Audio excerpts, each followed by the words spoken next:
it is expensive. No, it's real expensive. No matter if you get in wrecks and stuff, it gets really expensive then. More on that later. Rusty Olson, a local street stock champion, is preparing for the upcoming season at the Redwood Acres Raceway. And he's building a new car from scratch. And that means a lot of work. Well, I got it back about a week ago with the cage already done. And it'll probably take me another month and a half, 2 months to do it. And I'll probably work on it 25, 30 hours a week, me and a couple other guys.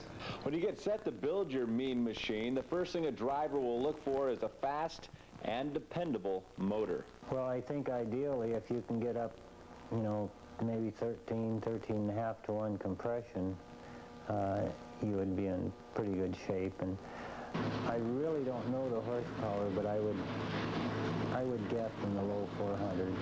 If you run all good crank and good rods and look for a good block, then it'll be real dependable. You won't blow up through the season.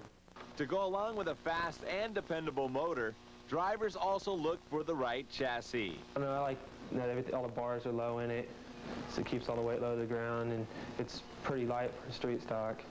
And all the suspension on it is pretty straight and everything, so you don't have no trouble with it binding up. Many think that all a driver needs is a lot of horses under the hood. But if a car cannot handle on the turns, a driver could be in for a long race. That's why a desirable rear end and suspension is always looked for. In the rear end, they can't run suspension like the stock or the super stocks can. So they look for a good 4-point, or they run leaf springs in the rear end. And then it seems to be better if you have a full frame car instead of a unibody. If the rear end is binding up in it and you can't get through the turns, and you have to be able to get through the turns, especially in these, well, in all classes. That was the biggest. You win the races going through the turns, not on the straightaway.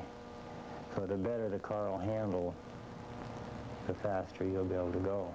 What's the bottom line, you ask? In a street stock class, you can expect to pay anywhere between $1,500 and $3,500 for a motor, up to $2,000 for a solid chassis.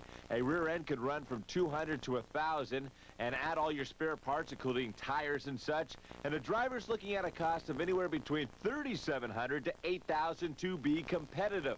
All these figures hinge on how much work the driver can do to save money. And if you were to be involved in a super stock class, which are the featured cars at the Raceway, it would run you anywhere from $10,000 to $30,000, depending if it's a new or used car. On the other hand, a mini stock, which is a souped-up stock Pinto, will run from about $2,000 to $3,000. And in part 2 tomorrow, we'll discuss how these drivers cut their costs by obtaining sponsorships. And it is a very vital part of racing, more than you would believe. I would believe it, Scott. Thanks a lot. And